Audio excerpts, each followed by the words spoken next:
Mozzjoni li dwarha ma saret konsultazzjoni ma' ħadd. Hekk ġiet deskritta l-mozzjoni li l-Partit Nazzjonalista ressaq fil-Parlament it-tlieta filgħaxija għal-liġi dwar il-bini u l-kostruzzjoni. Il-mozzjoni kienet intiża biex timponi liċenzji ġodda l persuni li jkunu qed iwettqu xogħlijiet minn turnkey contractors marbutin fost oħrajn ma' tqeqid ta' madum, tibjid, tieħkil u kull xorta ta' xogħlijiet oħra ta' finishes fil-bini.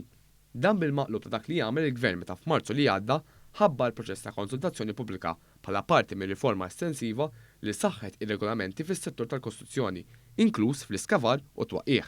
B'hekk, issa li Gvern Laburista beda jwettaq bidliet kbar biex jirregolazza dan il-qasam għall-ewwel darba, il-PN iridu jirkbu l-kallu u jidhru li qed jagħmlu xi ħaġa. Iżda l-Partit Nazzjonalista permezz għall-kellim tiegħu Stanley Żammit resaq proposti mingħajr laqqas biss tagħmel xi tip ta' konsultazzjoni.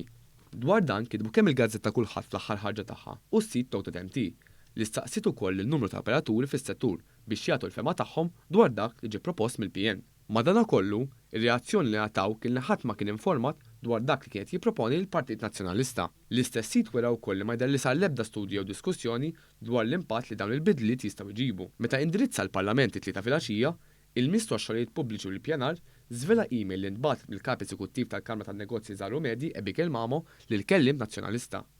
Fl-email li huwa njusra kopja tagħha, Mamo ċċanfar lill Partit Nazzjonalista u tajt li l-mozzjoni tiegħu kellha tgħaddi minn proċess ta' konsultazzjoni u tgħaddi minn sistema demokratika normali u li m'għandhomx jinqabżu dawn il-passi importanti. Mamo qalet ukoll li wieħed m'għandux iħallat l-operat urġenti u ta' riskju għoli fil-liċenzjar tal-kontratturi tal-bini l-iskavar u twaqqih kif diġà ġew maqbula ma' operazzjonijiet oħra relatati mal-industrija. Fil-fatt, tajt li s-severità tar-riskju huwa kompletament differenti minn xulxin. L-email it-tem tajt ukoll li importanti li l-mozzjonijiet imresqa għandhom ikunu prudenti u proporzjonati biex jiġu evitati burokrazija żejda u spejjeż addizzjonali bla bżonn li mbagħad jiġu moddija lill-konsumatur. Fil-Parlament, il-Ministru Zinżor Zoppar dispjega li l-Gvern wettaq diversi tibdiliet importanti biex jirregolazza dan il-qasam u diġà tħejjew oħrajn li se jsiru fi żmien li ġej. Il-prova li tajna din is-sena li f'Lulju għall-ewwel darba għandna liċenzjar tal-kontratturi juri dal-Gvern bis-serjetà qed jaħdem biex jolli l-livell u l-istandards dan is-settur. Imma ejja noqogħdu attenti.